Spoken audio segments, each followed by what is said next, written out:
पढ़ो। चलिए तो हम लोगों ने 4 टेंस कंप्लीट कर लिए हैं। 5वां टेंस हमारा है पास्ट कंटिन्यूअस टेंस, ठीक है। और पास्ट कंटिन्यूअस पैसिव वॉइस की जो वर्ब्स होती है वाज बीइंग और वर बीइंग होती है। वाज बीइंग हम लोग सिंगुलर सब्जेक्ट के साथ प्रयोग करेंगे और वर बीइंग का प्रयोग प्लूरल सब्जेक्ट के साथ करेंगे।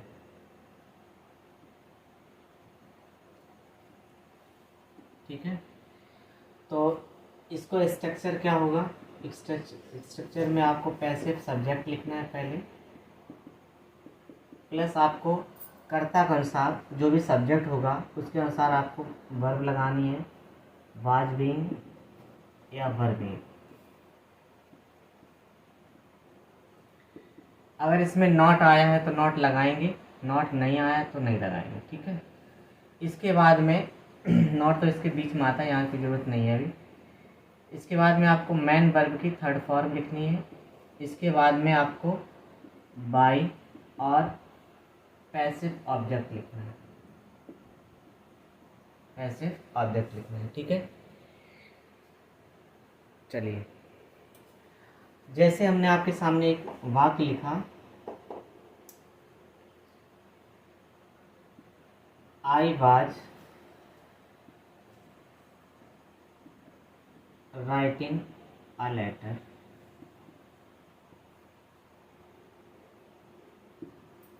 आई वाज राइटिंग अ लेटर, ठीक है। तो इसमें आपको पहचानना आना चाहिए कि हमारा ये जो है ये आपका सब्जेक्ट है और ये इसका मुख्य क्रिया के बाद जो आता है वो आपका ऑब्जेक्ट होता है।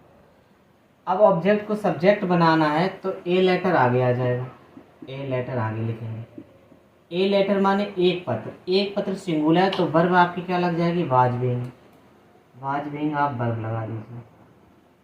इसके बाद में अब आपको मेन वर्ब की थर्ड फॉर्म लिखनी है, तो राइट का थर्ड फॉर्म क्या होता है, रिटिन, WRITTEN, ये रिटिन थर्ड फॉर्म होता है।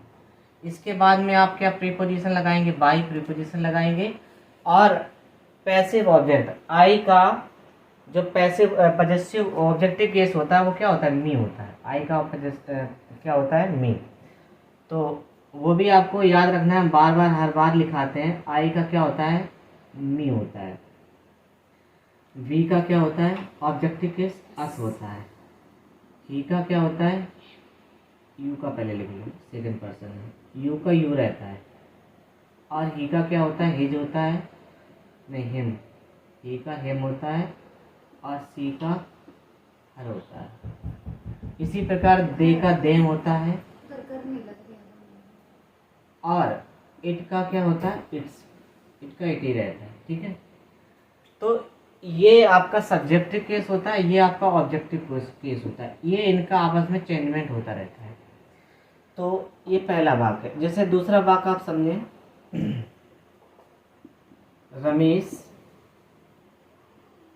वाज ईटिंग द मैंगोज,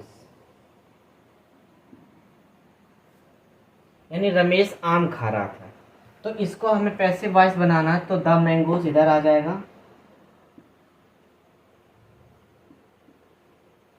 इसके अनुसार ये बहुवचन है तो वर्ब क्या लग जाएगी, वर्बिंग, वर्ब लग जाएगी आपकी वर्बिंग। ईट का थर्ड फॉर्म क्या होता है, ईटिंग।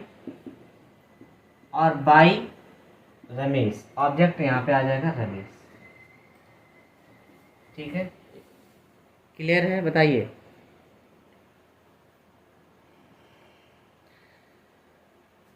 तीसरा वाक्य, you were plucking the beautiful flowers, you were plucking the beautiful flowers. अब इसको आपको पैसिव वॉइस बनाना है तो ब्यूटीफुल फ्लावर्स इधर आ जाएगा, द ब्यूटीफुल फ्लावर्स फ्लावर्स है, बहुवचन है, तो वर्ब क्या लग जाएगी, वर बीइंग। प्लग का थर्ड फॉर्म क्या होता है, प्लग्ड बाई यू, यू आपका, ठीक है। तो बताओ, क्लियर है आप लोगों को?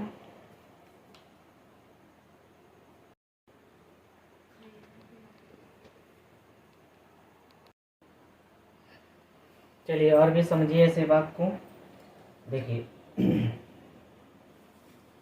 Mohan was not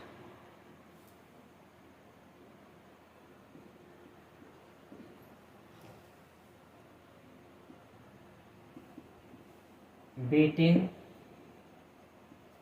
his children, child लिख दो, चिल्ड्रन नहीं, बीटिंग हिज चाइल्ड। अब देखो इसका पैसिव वॉइस कैसे बनेगा। अब यहाँ पर हिज चाइल्ड इधर आ जाएगा, सिंगुलर है हिज चाइल्ड, तो his child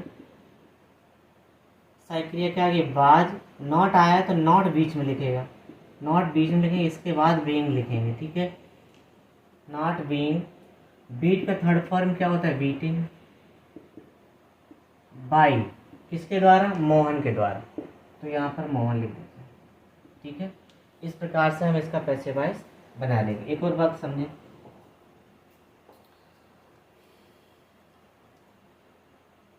we were not stealing the gem, we were not stealing the gem, यानी हमने मुरब्बा नहीं चुराया था। तो इसको हम पैसिव वॉइस बनाएंगे तो द जेम इधर आ जाएगा, सिंगुलर है द जेम, तो वर्ब वाज नॉट आया तो नॉट बीइंग,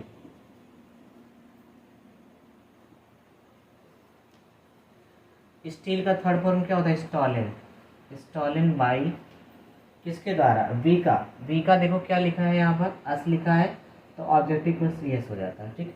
इस प्रकार से हम इसका पैसिव वॉइस बना लेते हैं। और चौथा वाक्य और समझें इसमें, तीसरा वाक्य जैसे इंटेरोगेटिव वाक्य आ जाए, जैसे लिखा was Kamlesh not teaching my brother. अब हमें इसका पैसिव वॉइस बनाना है, तो देखो कैसे बनाएंगे। अब इस वाक्य की शुरुआत साइक्रिया से हुई है। जब वाक्य की शुरुआत कैसे हो, जब वाक्य की शुरुआत साइक्रिया से हो तो आपको साइक्रिया से ही वाक्य स्टार्ट करना पड़ेगा। अब यहाँ पर साइक्रिया आप लगाने देखेंगे कि कर्ता आपका कौन सा बनेगा। यहाँ टीचर मुख्य क्रिया हो गई, जिसके साथ आईएनजी लगे वो सीधी सी बात है, मुख्य क्रिया होती है। माई ब्रदर इधर आएगा, सिंगुलर है तो वर्ब क्या, बाज क्या, वर्ब लगेगी बाज आपकी, ठीक है। तो इस पर कर्ता लिखेंगे, कर्ता क्या है, माई ब्रदर, और माई ब्रदर के बाद में बीइंग लिखेंगे, लेकिन इसमें नॉट आया है तो पहले नॉट लिखेंगे, इसके बाद बीइंग जाएगा, ठीक है। टीच का थर्ड फॉर्म क्या होता है, taught, taught by Kamlesh, Kamlesh आपका ये आ गया, ठीक है। मुझे उम्मीद है आप लोगों को समझ में आ रहा होगा, आप लोग भी समझने का प्रयास करें, ठीक है। चलिए एक और बात समझ लीजिए, 4 नंबर लिखा है वर यू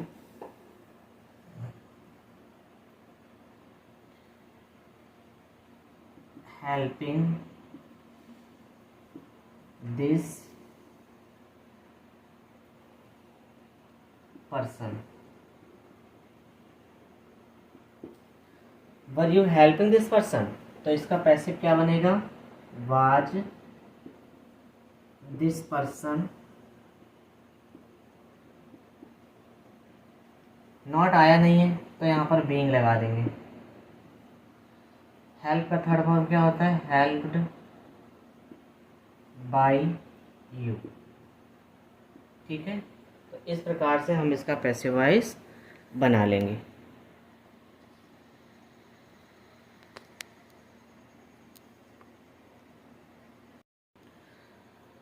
देखिए अब हम लोग एक्सरसाइज के वाक्यों को हल करेंगे। और एक्सरसाइज का पहला वाक्य लिखा है the children were flying the kites. The kites इधर आएगा, the kites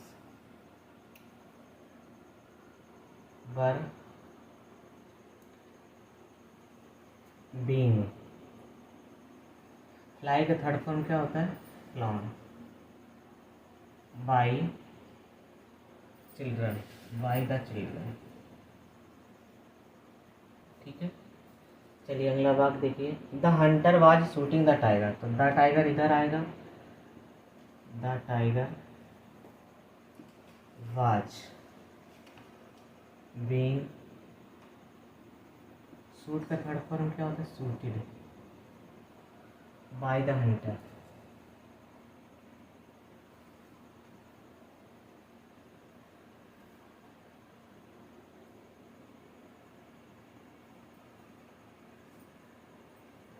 the milk man was milking the cow.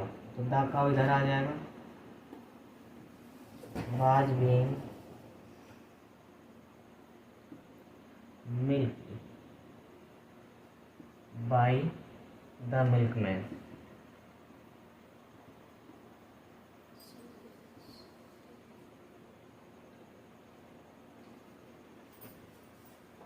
The boys were learning there lesson. तो देयर लेसन इधर आ जाएगा, lessons were being learned by the boys, by the boys। the peon was not ringing the bell। तो the bell इधर आ जाएगा आपका, was not being ring का third form रंग by the peon। ठीक है, तो इस प्रकार से हम इन पैसिव वर्ब्स को आसानी से बना लेंगे। यहाँ पर आप लोग एक जरा चीज़ सही कर लीजिए, यहाँ पर जो सूट का थर्ड फॉर्म सूटेड लिख दिया है, SHOT होती है केवल। ठीक है, सूटेड नहीं होता है, SHOT, ये सही कर लीजिए, सूट।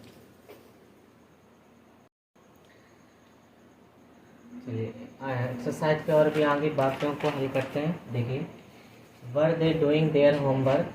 तो यहाँ पर आपका वर से वाक्य स्टार्ट है, प्रश्नवाचक वाक्य हो गया, साइक्रिया पहले लगेगी। देयर होमवर्क सिंगुलर है, तो यहाँ पे आ जाएगा वाज देयर होमवर्क। इसके बाद में क्या लगेगा? बीइंग। और डू का थर्ड फॉर्म क्या होता है? Done by them. Question mark वैसे लगेगा। Why were they writing the letters. तो भाई का भाई लिख दीजिए। अब यहाँ देखिए द लेटर्स बहुवचन है, इधर आएगा, प्लूरल है तो वर्ब साइक्रिया तो वर्ब लगी रहेगी, द लेटर्स। राइट का थर्ड फॉर्म रिटिन बाई। दे का क्या होता है? देम। ये देखिए दे का देम लिखते हैं, क्वेश्चन मार्क।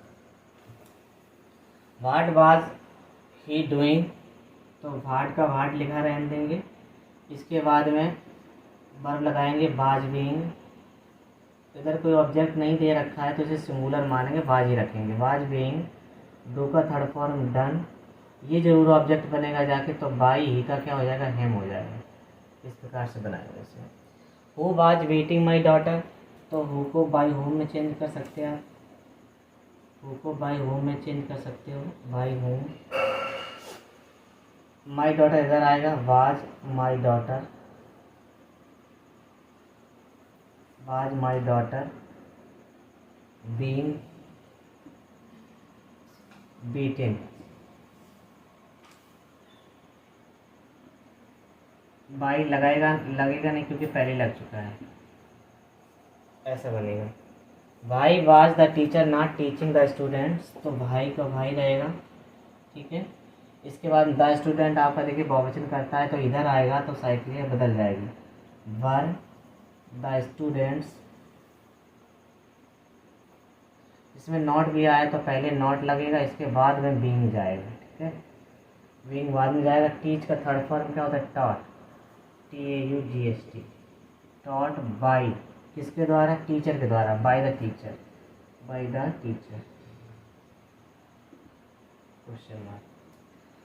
आगे देखिए, were they throwing the stones at the beggar, तो द बेगर इधर आ जाएगा, तो यहाँ सिंगुलर है तो वाज द बेगर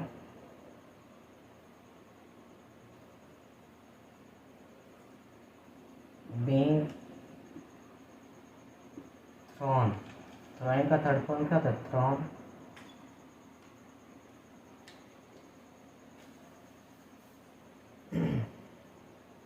इसको दो प्रकार से बना सकते हैं आप, द स्टोन से भी बना सकते हैं, ठीक है।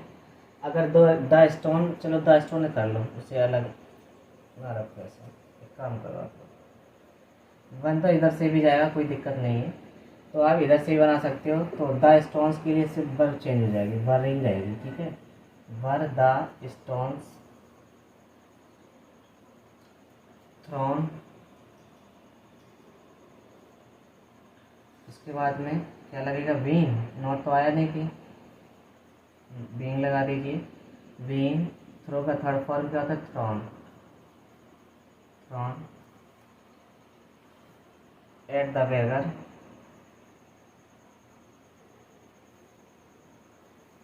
बाई देम, देखा क्या हो जाएगा? देम। इस प्रकार से बनाएंगे। Were the stones being thrown at the beggar by them, by them को पहले भी लिख सकते हो, एट द बेगर बाद में कर सकते हो, ठीक है।